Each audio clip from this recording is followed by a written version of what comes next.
So now let us start with the session. It's evaluating the machine learning models. So basically, we are doing this under data science. Data science is the whole, you can say, umbrella under which all these things are covered.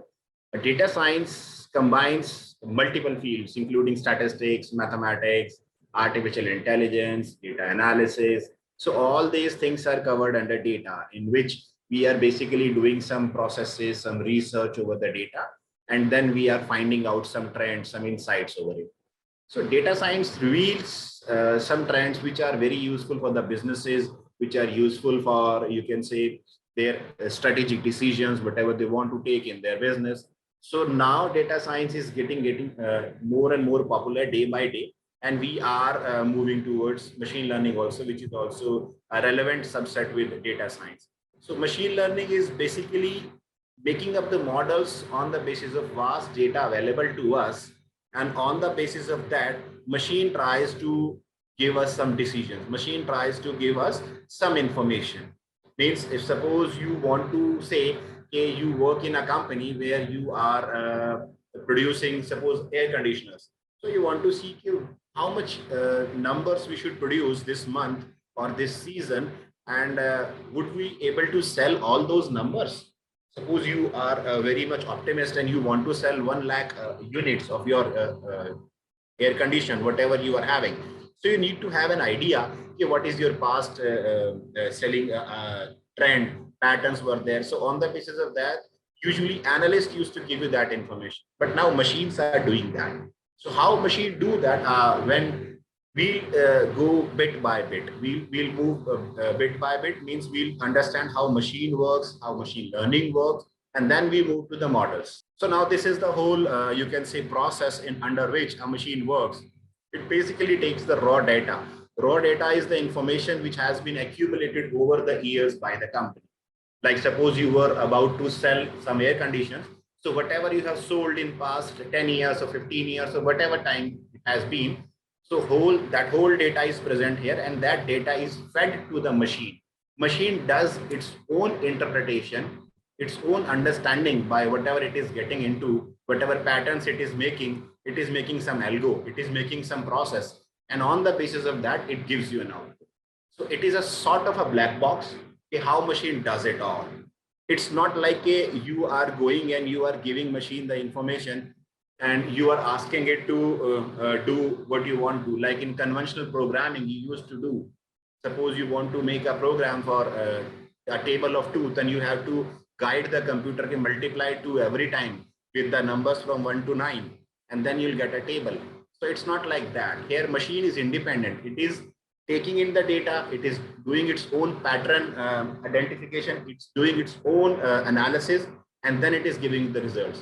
So basically, why we use data science or machine learning, there are the 3 major, you can say, milestones which you need to achieve, or 3 major objectives are there. One is to make better decision making. You should be able to understand, you should be able to make a good decision out of it. Like if you say, okay, I want to produce 1 lakh air conditioners. So should I go with 1 lakh, or should I reduce the number to 80,000, which is my normal conventional numbers? So that is the decision, whether I should go with A or I should go with B. Second is the predictive analysis. So what will happen next? Suppose I am producing 1 lakh ACs, 1 lakh units. Would I be able to sell them?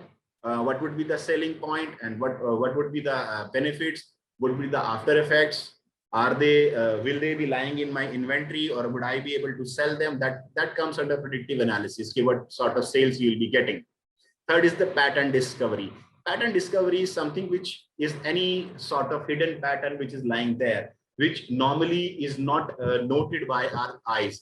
Like you are having sales data for like last 10 years, and you don't know what is the pattern going on. So machine will take into the data, it will try to identify the patterns, it will try to relate those patterns, and it might tell you like guys who are in their 20s are the most, you can say, active customers for your company. Or machine could tell you like the guys who are above 50, they are very skeptical in purchasing something, so they are not very good customers, so you can neglect that. So if suppose you are running some campaigns for elderly group people, then you can skip that part. So that comes when you know what is the pattern going on there. So that comes under pattern discovery basically.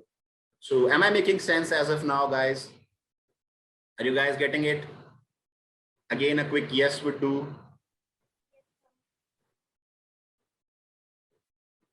It keeps you active basically. It's, yeah, so far okay. Thank you. So these are the, you can say, major areas where we use machine learning or we use data science analysis, how the things are going. You need to do some sales analytics. You need to understand what would be the demand, what would be the upselling would be there. What should I do in terms of identifying what would be the demand there, or you can say what could be the risk associated with whatever I am doing. Would my material would be lying in inventory, or it would be sold somewhere, or would I face some sort of competitions or not? It also includes your operational behaviors, whatever you are doing, like in your company, how things are moving, how you communicate between each others, how you can say the feedbacks are coming to you, how your customers are behaving for your products. So everything is kept into account, and on the basis of that, machines try to give you the real picture of your business. They machines even try to understand the customer's review, and on the basis of that, they even try to predict what would be your sale and or what should be your sale for this year, as considering the last year's performance. So all these pictures, all these analyses are done by machines using different machine learning models. So all these things are very crucial for any company, and because nowadays data is available, it's huge. So we can't skip that part. We can't skip that, you can say, suggestions which is coming from the machine. So there are a few very, you can say, high value industries which can't skip that suggestion, which can't overlook the machine suggestions. Otherwise, you could, if you are having a small grocery store, then you could even anytime skip any suggestion given by your friend or anybody. But if you are running a business that is very crucial and every percentage matters to you, then you can't skip whatever is coming to you. You need to be very much sure about whatever you are just discarding, it's really of no use.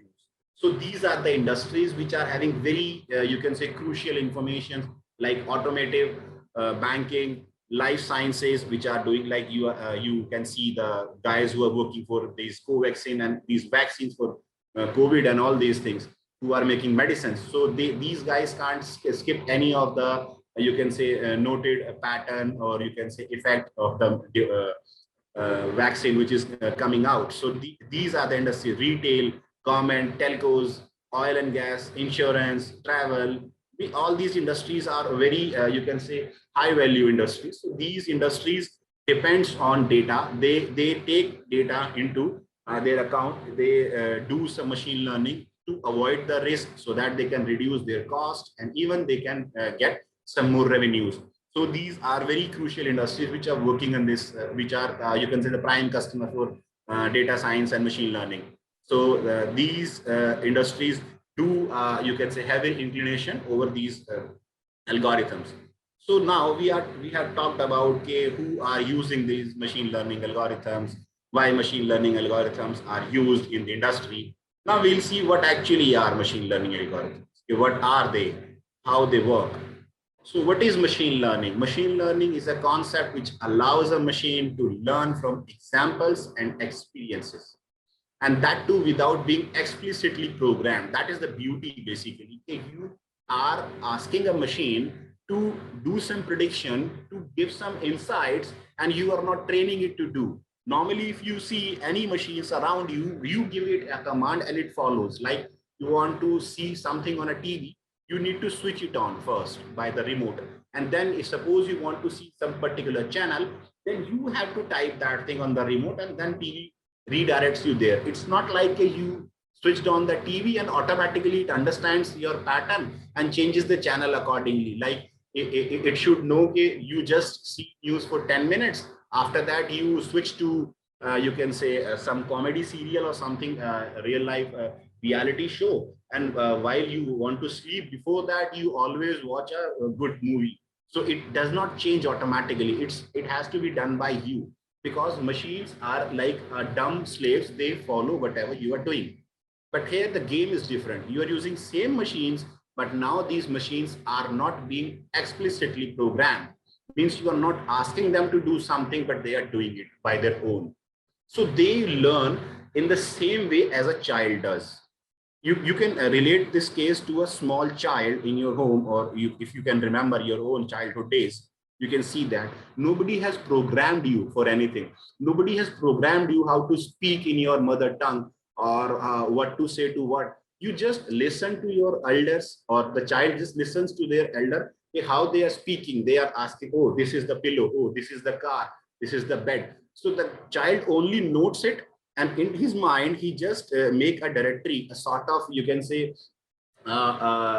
dictionary, in which he adds the words as he grabs them. So sooner or later he will have you can say full corpus available, and he is able to make the sentences, frame the sentences. Same case happens with machines also. What they does, they just gulp in the data which you are giving to them. So what you are doing, you are putting the data. Suppose you want a machine to do some prediction for, you can say, the sales of your air condition. So what you will do, you will feed the data for last year. It will grab it and try to find out some solutions.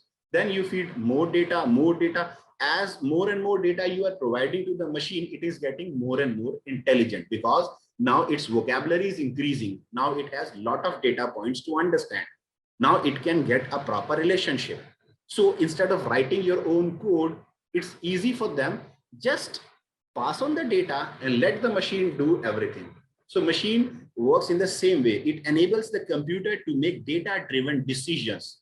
So now machine can take decisions on your behalf. Means if you want some replacement, then you can do that. Suppose you have very good managers, sales managers are there, sales analysts are there. So instead of hiring those guys, you can rely on an algorithm also, which can tell you, yes, this thing can be done or this cannot. You can relate this thing to your banks. If you go to a bank and you ask, hey, I want to take a loan, what they do, they take your credentials, they take your information, they fill all the information into a portal basically. And that portal tells them that this guy is, you can say, risky. So you should not give him some loan or something like that.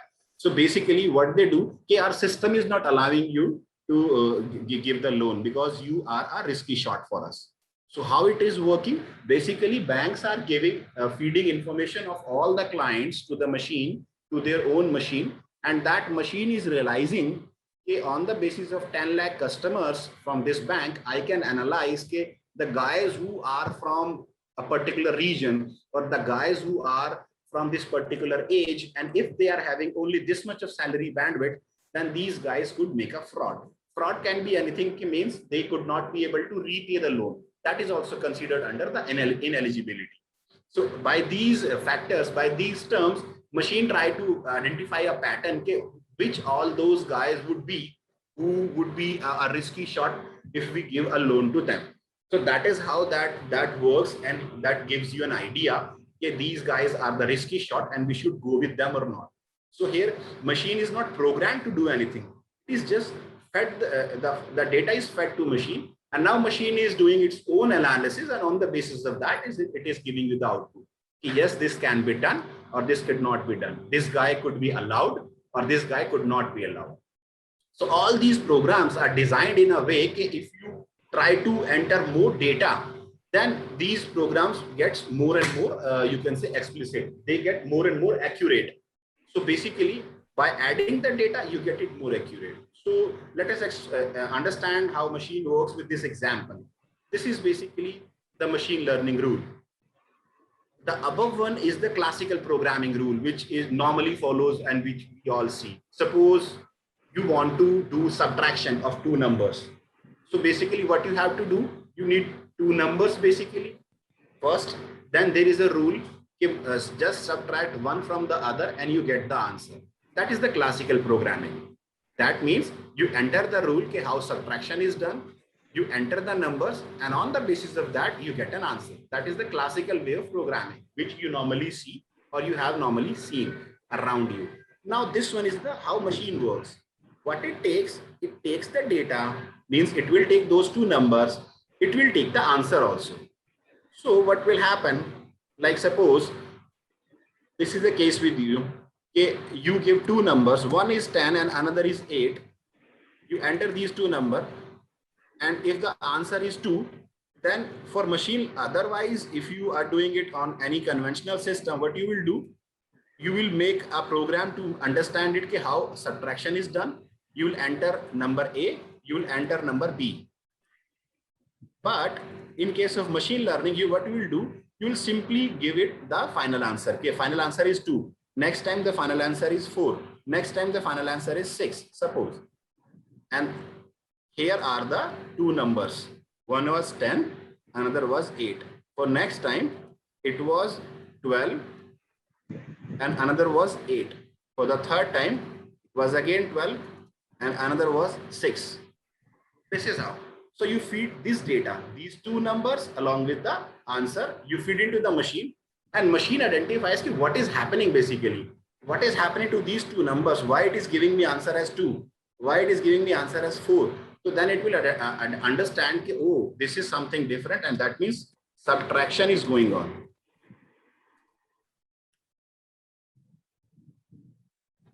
That is how it understands. That is how it learns. And that is how it will make its own rules. So that is how machine makes its own rules. Sometimes rules are so different that they can't be explained to you. That is why sometimes we say that machines are doing something which is called as black box. Got it? Am I making sense? Yeah. Yeah. Thank you.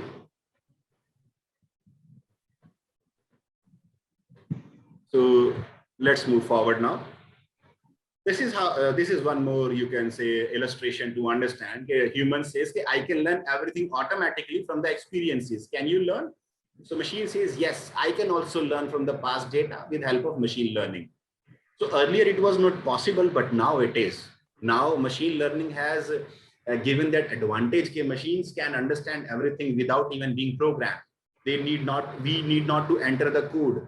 Otherwise, to make a machine very smart, it would take a huge amount of memory and huge amount of information that has to be fed into machine. And then it would be so difficult for that machine to relate to what you are asking and how you are asking.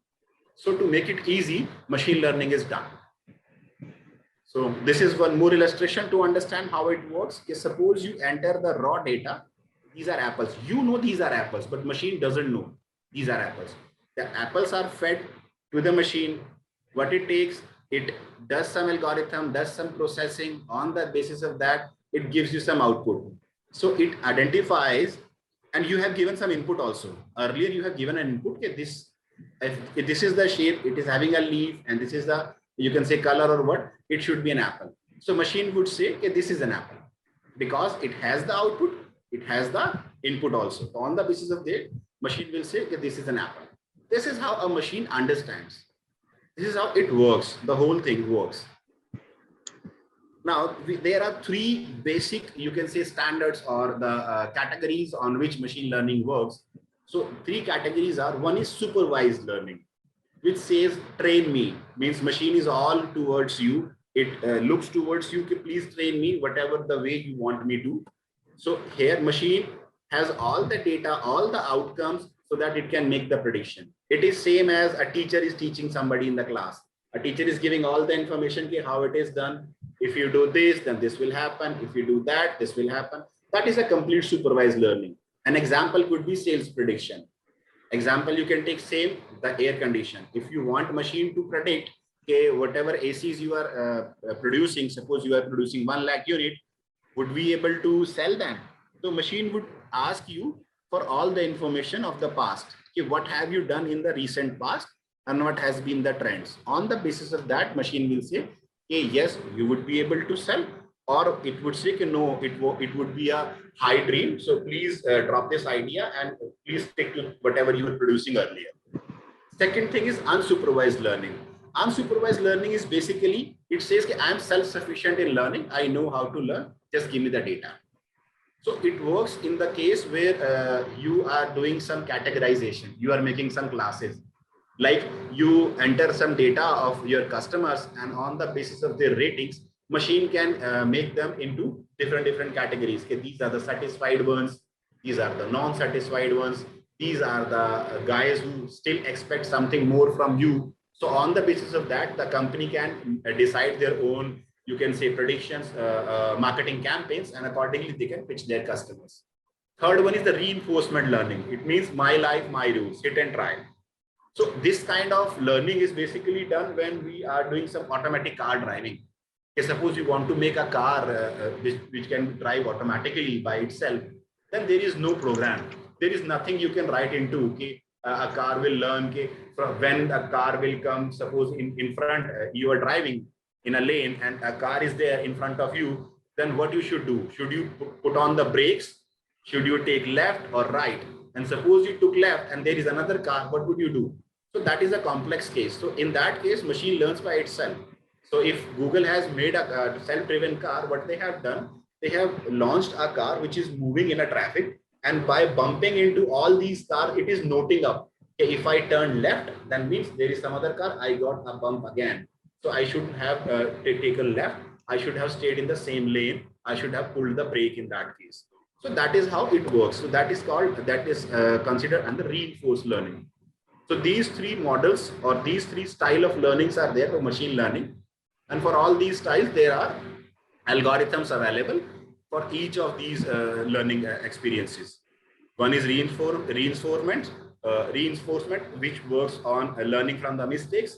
One is unsupervised, which works for identifying the clusters, identifying the data. Third one is the supervised, where it works in task-driven, or you can say prediction-based learning. So am I making sense as of now, guys? Is there any question you want to ask? Because now we'll be changing gears to something else. A quick yes or something would do. Yes, yes. Thank you, Mohandas. You are you can say very quick response from you. I'm getting. So now we will move. We have just discussed what all are could be the learning styles, and there are different models. So we would see how these models rated, how we select a model basically if we are doing something. Suppose you are doing prediction, so what could be the metrics on basis of which we should say this model is selected. How many of you have some background in data science or something? Guys, anybody who's having some experience in data? Can I have something, a response from your side? One question on data structure and segment. They trust they need to be segregated. So basically, when we do machine learning, basically we train our models for months. Sometimes time takes years also. Like Google is training its own machine learning model, and it has been since 2017, and still it is going on. They are working on it. Even on the self-driven car, they are making it learn daily, and the project is running from last 10 years or 7 years approximately. So it's all about you can enter as much data as you can, but you cannot be so sure unless you test it. So the basic thing is evaluation. Yes, you need to understand data. Yes, you need to understand data science and these AI machine learning to design these models. But to analyze them, you just need a basic understanding. As a manager, as a team leader, or as the head of department, you need not to understand the whole, you can say, the concept of machine learning, how the model is working, how we can write the code in Python, how you can say a machine will react to it.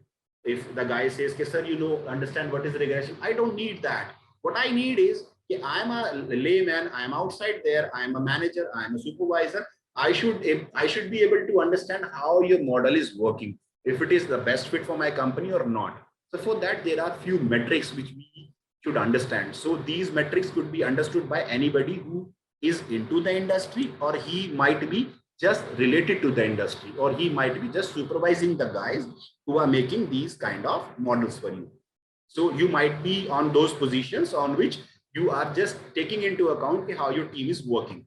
So we'll discuss on those metrics, how by using those metrics, we would be able to get a proper understanding of what our guys has done in their recent time, which has been given to them, or what the model, whatever model they have trained for us, is it the best suited one for us or not? So the basic thing is accuracy. Accuracy for the model is one criteria which is very important for any business. So errors could be there. It's not like if you are making a model, there would not be any error. If you train it for 7 months, then now there would not be an error. Error would be there, and always there would be an error. These errors could be even done by some man also. Even humans who has been doing working in an industry for 20 years or 30 years, they might also make take some wrong decisions sometimes. So errors is normal. They will come.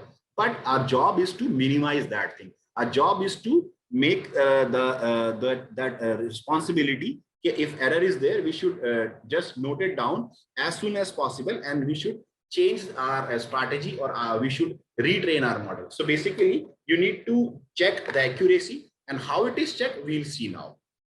There are three major criteria to evaluate a machine learning model. One is accuracy, another one is precision, and the third one is recall. So accuracy is the accurate predictions for any test result in machine learning. We'll do, you can say, a detailed discussion on these three in the future, you can say, slides. So if you are not getting these terms as of now, so I'll explain all these terms with examples so that you guys can be very much clear with the thing. Precision is defined as the percentage of relevant examples, the true positives. So we'll see what are true positives and what are true negatives in the future slides. So let us move there so that you can get a feel of this basically. So basically, if we understand a machine or what it does, basically they take some data, and on the basis of that data, they give us some output. So suppose there is a case in front of us. Suppose there is a case in front of us. You want to understand what would be the sales. So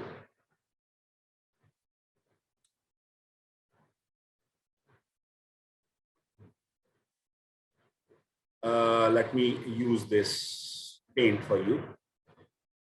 Let us suppose you want to say, okay, for the month of July, the sales was 4,000. For the month of August, the sales was 5,000. Don't go with the numbers, just try to understand what I'm telling you. Is 5,500. Sorry, we missed September.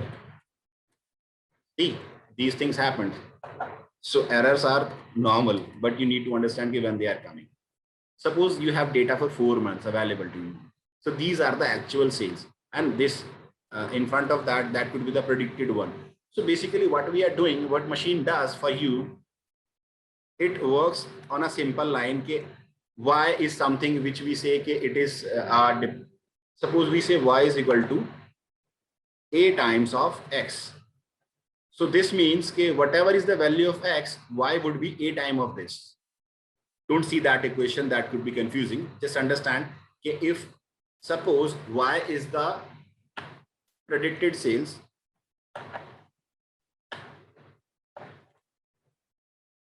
and x could be your input cost, A could be your marketing efforts. Just to understand, a sales would be marketing effort into the input cost. So that should be our sales, or whatever it is, this should be our thing. So basically y is dependent on x. Basically, if input cost change, my sales figure, your sales amount should change accordingly. So this happens here also.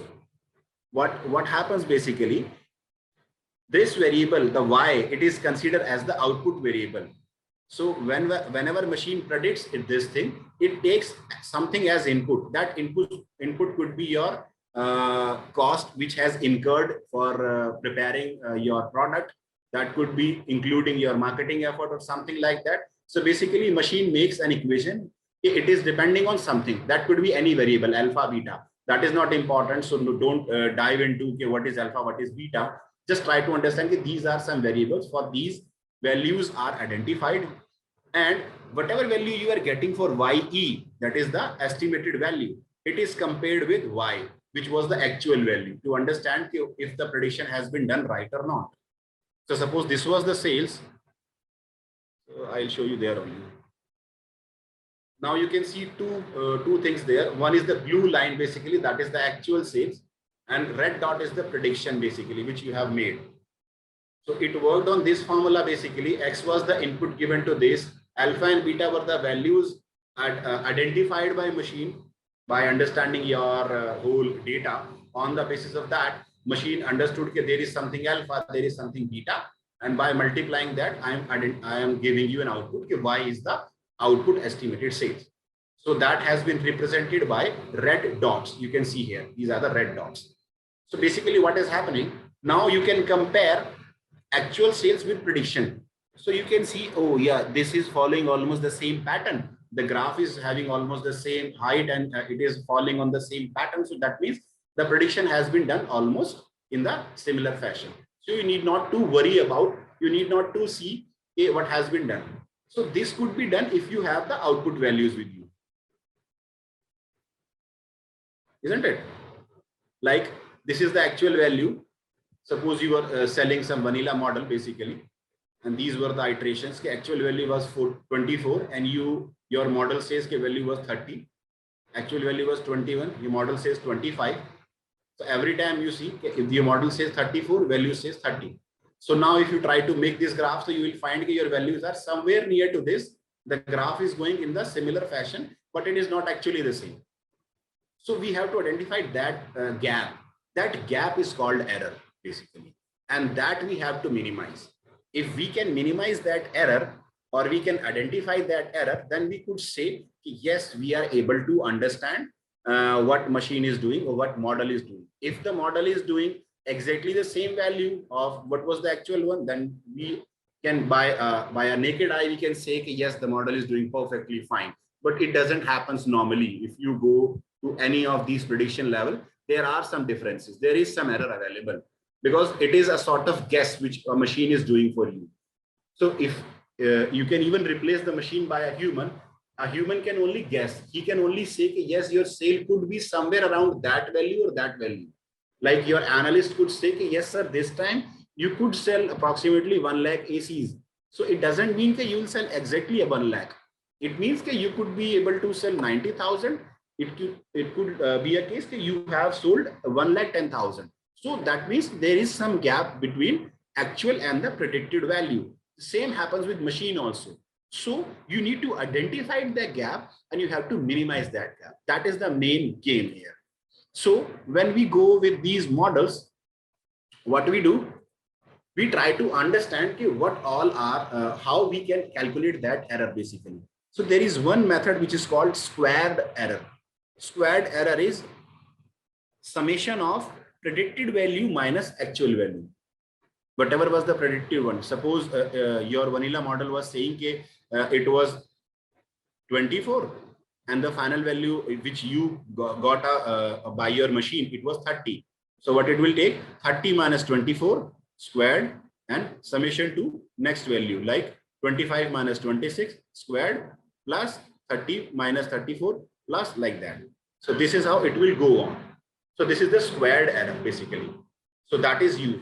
Second thing is mean squared error, basically MSE, which includes the actual value minus the predicted value squared and divided by the whole sample size basically, and is the number of iterations you are having. So here we are considering the sample size. If sample size is huge, then this error will be small. Am I right? So that is how this is the difference. Next are root mean square and absolute error. These are the other two parameters available. One is RMSE, one is absolute error. RMSE also includes that sample size basically, but it includes everything under root basically. It doesn't want that square to be there at output. So predicted value is subtracted from the actual value. It is squared and then it is summed. After that, it is divided by the sample size. More is the sample size, smaller is the error. So basically, more data you feed to your machine, smarter it would become. So if huge data is fed to the machine, then it is assumed that it is getting smarter by the time it is going on. Then it also depends on the data which you are feeding into it. If the data which is fed to a machine is not right, then also your machine, whatever it is learning, it's not good. It's same like a kid is studying since you can say sixth, he is studying some language. Suppose he is studying French in his school, and he reach in 8th class, you try to ask him, yeah, let's communicate in French because your school is teaching you French. And you could find he is not able to communicate properly, even after learning the same language for 3 years. So the reason might be whatever he was learning, that was not relevant, or whatever he was learning, that was not good in terms of he was not able to grab, or he was not able to understand. So basically content was the issue. Same could happen here also. Sometimes it's not that you are giving huge data, then it would guarantee you your answer will be right. You need to have that segmentation.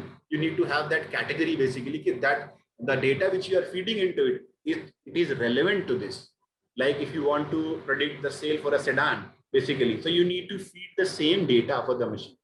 It's not like I'm feeding 10,000 lines, then machine should be much more smarter than what it was earlier.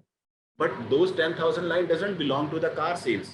So if they doesn't belong to the same clan or the same segment, then my machine would not get intelligent, but it would be much more confused. So what it will do, it will give me much more errors. So basically, as you can say supervisor, as a senior, what you have to see, you have to ask for these 4 metrics. There are other metrics also. It's not like there are the end of the road. There are other metrics also. Basically, what we do, we ask for these metrics, we ask for these values, and on the basis of that, we ask, what is the error? If the error is small, then we say our regression model is doing fine. So basically, how regression works, or how machine works. Suppose these were the points. These were the, you can say, your inputs given by you. These could be the sales points, basically. Okay, suppose in August, sales was this. In September, sales was this. By November, sales was this. So like that, these could be different points for your car. So basically, this straight line means a machine tries to identify a pattern. Basically, it tries to make a line for you. Regression analysis, yeah, you can say regression models in machine learning. What they do, if you plot your data on a scatter plot, basically, it tries to pull a line around it. That line could be, the line should be touching as much as data points it can. If we see this point, there could not be any way, there could not be any, you can say, instance on which line could have touched all the data points. Let's try to understand it. Suppose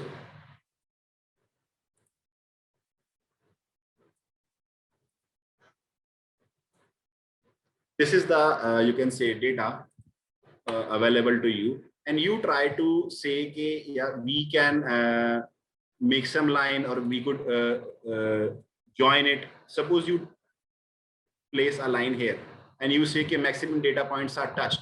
How many points are touched now? 1, 2, 3, 4, 5, and 6. The rest are not. If you try to make a line in this way, then only 2 data points are touched. If you try to make a line in this way, okay, just make it straight. So might be you can touch 5. So in any case, you can't touch more than 5. And how many data points are there? 1, 2, 3, 4, 5, 6, 7, 8, 9, 10, 11, 12, 13, 14. Means out of 14, only 4 or 5 are the data points on which you can say your model is saying right, or you can concur with that, basically. So for rest of the data points, your graph is not saying the same thing. This graph is, suppose there is a line like this, so it is not explaining everything. It can only explain the points which it has covered. So basically what happens, you can't satisfy everybody. You can't make happy everybody. So what you will do, you will make a median, you will make a line, you will make something. Okay, it would not be same as, it would not be touching everybody, but the distance would be minimum. So what we do, we try to create a line, we try to make a line which has minimum distance between these data points, so that everybody can accommodate. It's like if you are having a cab and you want to pick up everybody for your office, basically, so you can't take the cab to everybody's home and try to pick them, because that will take a huge time. So the another approach would be, you'll make some stops, you'll make some pickup points. Okay, yeah, please travel to this pickup point. This is easy for you, so that I can go straight and I can save my time. So similarly, when machine try to identify a pattern, what it does, it says, okay, I don't concur with you, but try to agree on with me on this point at this particular stage. So that this is the point of ambiguity, or this is the point of difference, or you can say the scope of negotiation with you left. This is the scope of negotiation with this left. So this is how machine makes these scope of negotiations with everybody, with every data point, and on the basis of that negotiation, basically you get these errors. This is the scope of negotiation. The scope is 6, the scope is 4, or this is 4 again, 5, or you can say 9 approximately. So these are the scope of you can say negotiations. A machine does not need all the points, but it tries to get a, you can say, central way, so that when you calculate these errors, that sum would be minimum. That answer, that value should be minimum. Suppose you are taking actual and predicted values and you are adding them up. So after adding all these differences, you might be having a huge difference here, or you might be having a huge difference here. You can see there is a difference of 11 approximately. It is the maximum in these you can say display data points. So it's not that it is concurring with this, but when a central line is placed, or when a central method is you can say elicited, this is the central way of my prediction, then if you calculate the error for everybody and you try to get a final MSE by adding up all these errors, that final value would be minimum. So basically you have to make a line, you have to select a algorithm so that these errors are minimum. So whenever a guy is doing some analysis for you, or your junior is doing some regression and he says, yes sir, I have done linear regression, or sir, I have done multinomial linear regression, or he says, sir, I have done you can say XGBoost. So you would say, what are these? I don't understand these terms. So please say something which I can understand. So what you can do, simply ask them, what is the error you are getting? What is the error in linear regression? Just tell me that. So he'll say, okay, sir, for linear regression, RMSE is suppose 2.3. And you'll ask, okay, what is the RMSE for your decision tree? So he'll say, this is 3.4. So you could say, okay, choose RMSE. Because that error is smaller here. Because you can say that margin of bargain is smaller there. We are agreeing for most of the points. We are trying to make a line which can be the best fit, and we are not you can say making something which is very much suitable to a particular clan. Are you getting what I am telling, guys? Is this making sense to you? A quick yes will do. Thank you for saying yes. And what about others? Catching up. Oh, thank you. That's great. I'm happy, really happy that you are catching it up. So basically this happens. So what you do, you simply ask them, what is the error? If they say, okay, sir, error is this, error is that. So just ask for these values. Okay, what is the RMSE? What is the absolute error? What is the MSE? What is the SE? So these factors will tell you, okay, if the error is small, that means whatever prediction has been done, it is done in the right way. Now we move forward. So these are the important points. So if this question might come to your mind, okay, which one is the most you can say crucial factor? Should we consider RMSE or should we consider MAE? Should we consider standard error? What should be considered? So my answer is, never compare apples with oranges. All these terms are different, so never try to compare them. Okay, MSE and MAE, which one should be selected? Simply what you do, take more than one functions, like don't say, okay, only tell me what is absolute error, or only tell me what is RMSE. What you can ask him, okay, just give me maximum information from your side. So what he'll do, he'll give you a chart. He'll give you a chart. Chart could be like,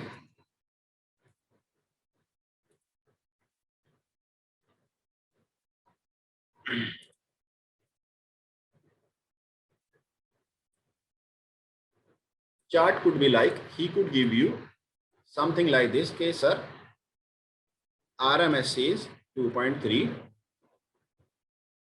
MSC is, don't go with the values, this could be very different from the actual ones. Normally, if these values are like this big, normally values are like this big. Sometimes they are like this big also. So don't go with that value. Simply see what I want to tell you. Don't get fascinated with the numbers only. Suppose these are the three criteria available to you. So now there will be a tabular form in front of you where he will tell that this is for LR,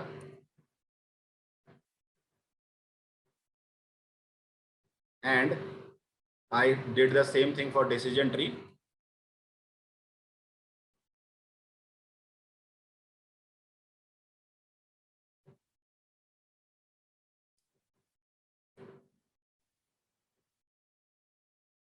And for that, RMSC is 9.8, MSC is 34.5, SC is 2.3. So now it's your intelligence. You will see for linear regression, these errors are high and these errors are low. For SC, both are almost same. So I would go with DT, decision tree, instead of linear regression. So that is one way of understanding. That is one way of choosing the best model for you, because the minimum error means lesser bargain. More agreeing means you or your system, your prediction is having less scope for bargaining, less scope of ambiguity, or you can say disagreement with other points. That is how things work. So never compare your data, you can say values among themselves. Like don't compare MAE with MSC. Okay, which one is good? Just compare okay, what are the values for different models. Like what is MSC for all these models available? What is RMSC for all these models available? And if the difference is negligible or marginal, then you can ask for okay, what is the computational expense? Okay, which model takes more time to run? Then you can select, okay, this model is taking less time. So now this model is my best suited one. This is how we move forward. So this is the case of overfitting and underfitting, which I was telling you. See, first one is the case which we have done. Basically, we have made a line, or you can say a bargain with everybody. Yeah, you have to travel to this point if you want to get onboarded on the cap. So similarly, this is my prediction line, and all these guys, all these data points has to bargain, has to get some point of agreement with me, and the point of disagreement would be the distance from my line of prediction. So that is my case. Now, if I calculate my RMSC or something, it would be good. This is the second case where I have tried to accumulate everybody by making this thing. Or third one is I touched almost everybody. I haven't even left anybody. I have picked everybody from their home. So in these three cases, third one is called overfit. First one is called underfit. Underfit because almost nobody is being picked from their home. Oh, okay, only 2 or 3 are picked from their home. Otherwise, everybody is having huge distance to travel. Suppose these guys have huge distance to travel, so they would say, okay, we won't opt for the cap. So they would be out of the clan. Basically, all these data points, whatever your prediction would be, they would not contribute to your prediction because they are saying something else and you are saying something else. You could understand this could be a sales line.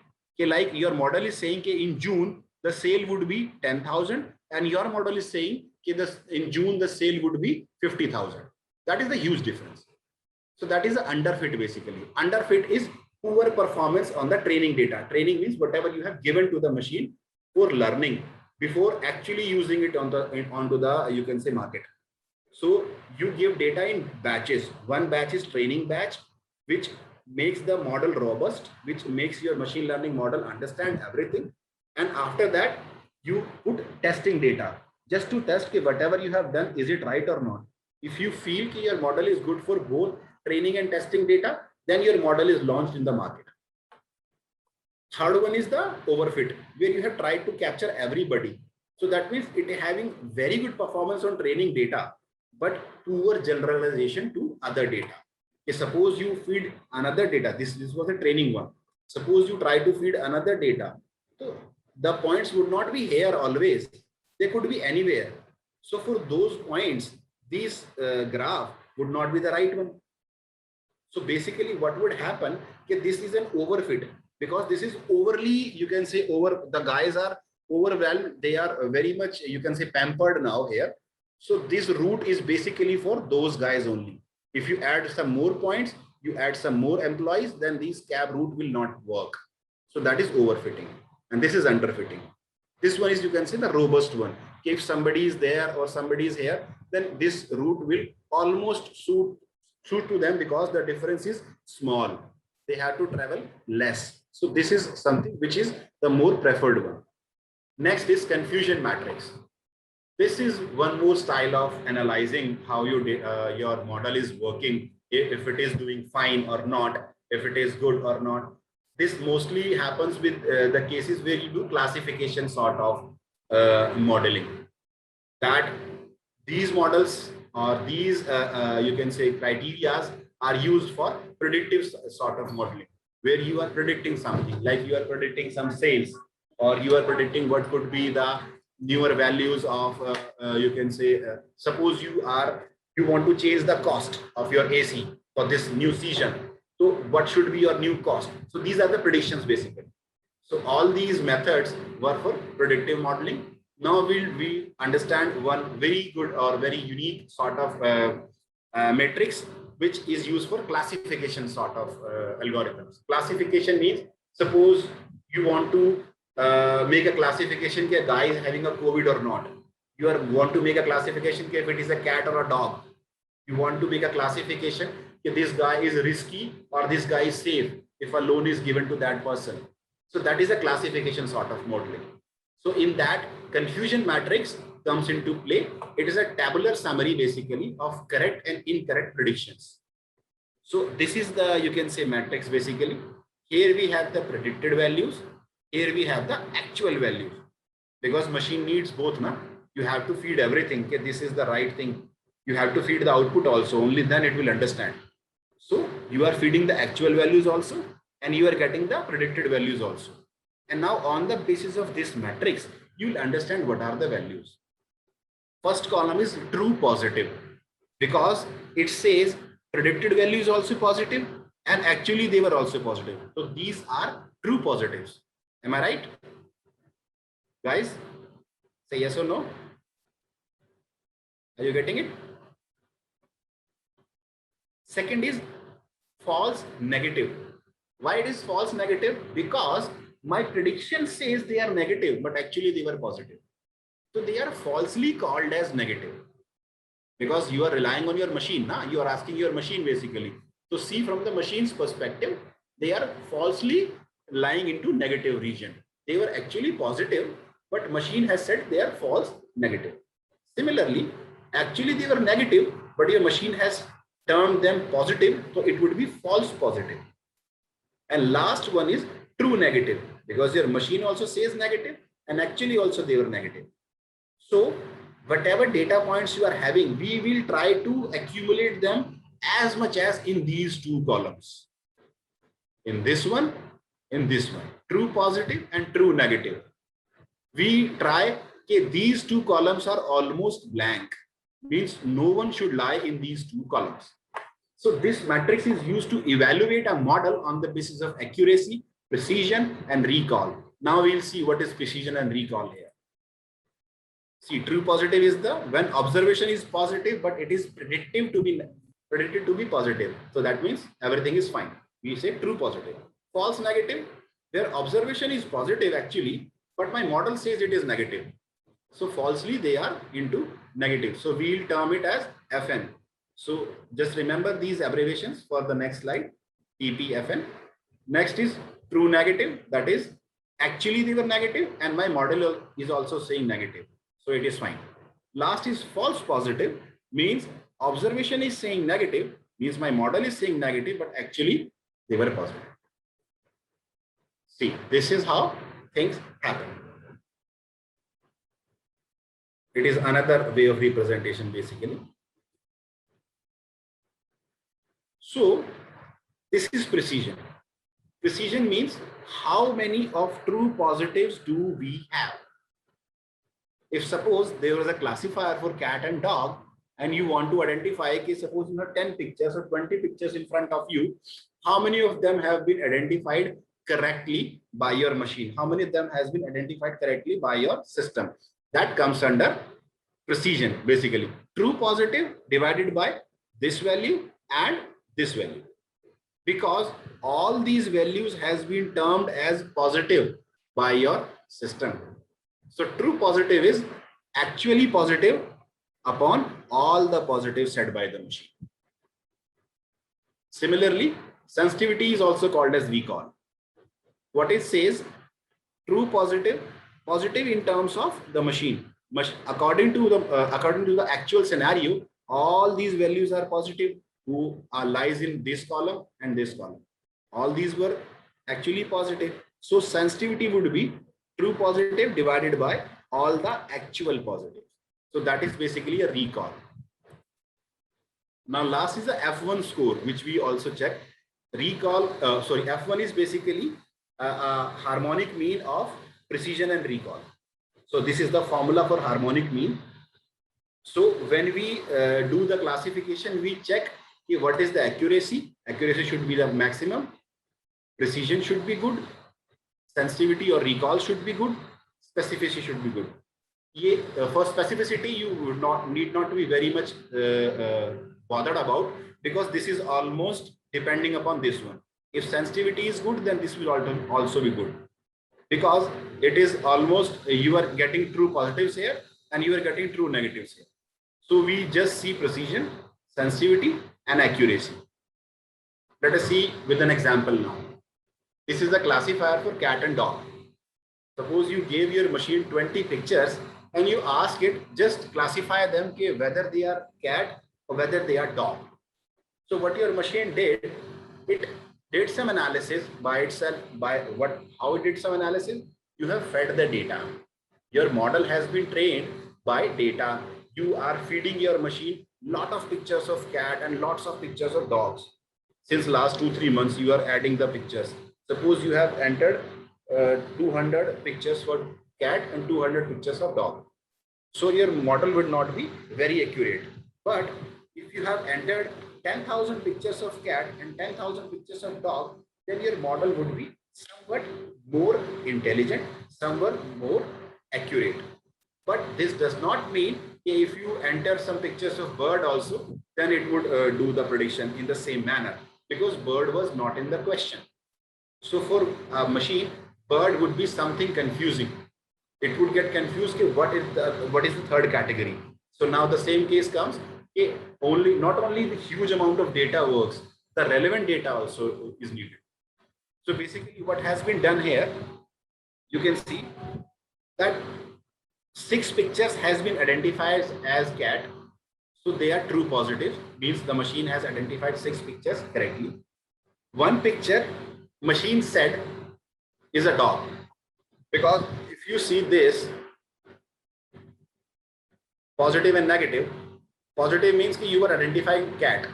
If this is cat, then by default this is dog. So if you say that this is cat, then by default this is dog. So if the machine says that this picture does not belong to a cat, this means this belongs to a dog. So falsely it has been lying into dog section, but actually it was cat. Actually all these 7 pictures were for cat, but your model did some analysis, and on the basis of its own analysis, it placed 6 pictures correctly, but 1 was placed by incorrect, or you can say due to the lack of data, or you can say the inaccuracy has happened here. Second case is for the dog. All these 13 pictures were for dogs, but your machine identified 11 pictures correctly, but 2 pictures was identified as wrong. So basically they are false positive and they are true negative. So if you try to identify the precision now, precision would be 6 divided by 6 plus 2. True positive upon true positive plus false positive. False positive is this. So 6 upon 6 plus 2 is your precision. For recall, it would be 6 upon 6 plus 1. Means 6 by 7 is your recall and 6 by 8 is your precision. And accuracy would be true positive plus true negative divided by everything. True positive plus true negative divided by everything. So it would be 17 divided by 20 would be your accuracy. So as a manager, as a senior, or as a supervisor, you need not to understand how your developer or how your data scientist has worked and what he has calculated. You simply ask for the confusion matrix. You just show me the confusion matrix and let me see what you have done, what your model has done. If the model has done something in very right manner, then you can find it here only. That this confusion matrix would give you an idea how actual prediction has been done. These two columns should have been empty. If these columns are empty, then your model is doing it right 100%. If there are some values, then there would be some values. You need not to bother about that. There would be some values. Like I have already said, anybody could make some error. Anybody could make those mistakes, but those mistakes should be very minimum. Like if somebody is working in a company, then you can skip 1 or 2 mistakes if a guy is making. But you can't you can't be a guy who is making mistakes daily, because if he is doing something wrong daily, that means he is costing your business. So that guy should be shelved. That is the normal scenario. But if a guy is good, he is doing a fine job, and by somehow due to some bad day or some bad luck, he made some wrong decision or he did something wrong, then we can skip that. We just say, okay, just take rest. Something wrong has happened. You just need to relax now and just focus on your work. So similarly happen with machine also. If the errors are small, if these values, false negative and false positives, are small, basically, so you can ask your machine to relax. Okay, no, nothing to worry about. We'll figure it out and we'll try to solve it. So we can accept the model basically. So this is how you accept your model. Now there could be another case also. This was the case for cat. There could be case for anything. Suppose this positive could be COVID positive and this could be COVID negative. There could be a case in front of you, like some guys, 1 or 2 guys of your company has gone to some country, maybe Germany, and now they have returned, and you found out that there is some virus going on. So your company thought that everybody should be tested now, because it has been 8 days and all guys are mixing up, eating together, having lunch and everything. So we should go for a test for everybody and let's see what happens. So in that case, what would happen if your prediction actually how many of them were ill will be given, counted here, and the test result would be counted here. If that result says 6 are truly having the problem, means 6 are having COVID. So basically they were actually having COVID and 6 were identified as having COVID. So 6 is right. But your test result said the one guy is safe, but actually he was having COVID. So that is an error. That is type 2 error. That is a problem for me, because now that guy could roam freely because his test says negative. So he could be, you can say he's roaming freely. So he could be a potential, you can say, carrier for the same virus, and my other guys could also be infected. So that is basically a type 2 error. So that error should not be there. So if this number was high, suppose true positive was 1 and false negative was 6, then this problem would have been much more worse. Now this problem is worse, but not that worse, which would have been in a case if these two numbers were interchanged. So this is how we try to get everybody in these two columns. Either they should come in true positive or they should come in true negative. Because they are actually negative, that is why they are coming in true negative. They are actually positive, that is why they are coming in true positive. So your maximum data should lie in these two columns in your confusion matrix. That is the key basically. So am I making sense, guys? Any doubt till now? So far, yes, thank you.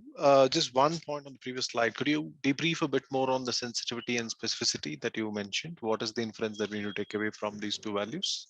Okay. Basically, sensitivity tells you about the true positive. The recall says about the true positives. Okay, what is the true positive rate in your system? And specificity says the true negative. Basically, it's all about your understanding. Means what you were expecting. Suppose you are going for a COVID test for the whole company. Then you have some hypothesis in your mind, like my guys could be COVID infected. So for you, anything could be positive and anything could be negative. So it's not that every time positive means COVID positive. It depends on your scenario. Means if you say, yeah, I want everybody should be safe. I want everybody should be safe. So your case would be positive means no COVID. For you, positive could be no COVID. So you want everybody should be in the no COVID zone. So these sensitivity basically says true positive. Means if somebody is having some problem, if somebody is having any issue, means if this is the information, recall should be high. If recall is high, recall would be high if this number is high. See the case. Recall is true positive upon true positive plus false negative. Means this upon this two. So recall is high means maximum guy should lie here. Like what has happened in COVID, our government said, yeah, nobody should be skipped. No matter he is having small symptoms or not, if he is showing any symptom, he should be here. We can quarantine somebody, no matter he is having COVID or not, but we can't skip anybody and we can't allow anybody to roam. Am I getting, are you getting my point? Yeah, I get that. Yeah, so basically, yeah. So that is recall. So it depends on situation. Sometimes you want recall should be very high because you want it, because you can't afford anybody roaming outside. You can afford everybody sitting in a quarantine position, but you can't allow anybody to roam who is having COVID. Now take the second case. Suppose you are having some alarm in your car. Your car is having an alarm basically, which usually rings when somebody touches your car. Okay. In that case, the positive case would be somebody has touched your car and your car is ringing. So if you try to make it more sensitive, what would happen if some another car is going just adjacent to your car and it is very speeding, then your alarm could ring and you could get a false message that somebody has touched my car or somebody is trying to make theft out there. So you might be disturbed and you can stop everything. You might be sleeping, you might be working, you just rush to your car and see it, everything is fine. So what you do, I just reduce the sensitivity because this is Diwali time. Normally guys burst crackers and all, so I should reduce the sensitivity. So what would happen? More, if somebody is touching the car, there are chances that now alarm will not ring. Am I right? Because sensitivity has been reduced. So it depends on you, what is your criteria. When COVID restrictions are high, when cases are very much you can say in a country, we want recall should be high. Otherwise, we want our precision should be high. So this depends on the situations also. It's not always we want both the things should be high. But F1 score is something which is having a balance of these two. It says that both should be high. By whatever level you could have it. So this is how we get a classification report in Python when we work. So we see the precision is good, it is 91. Recall is also good, it is 91. F1 score is also good, it is 93. So yes, I could go with this model. It is having everything is very good. So I can go with that. Suppose you want to make recall as 100. If you try to make recall as 100, then your precision will be reduced. This is the simple thing. If you try to make your precision as 100, then your recall will be reduced. Because either you will make your car very sensitive or you will make your car least sensitive. So either it will ring even a bird is sitting on it, or either it will not ring even if a guy is lying on your car. or leaning on your car just to take a selfie, because you have reduced the sensitivity. So after a certain point, there comes a trade-off.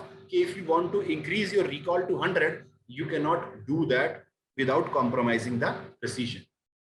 So basically, in a model, whenever you are working, you can make them, you can get the decent values of these, but after tweaking to a certain level, you can't go beyond that. So never expect KR, my precision should be 100, my recall should be 100, and my F1 score should be 1.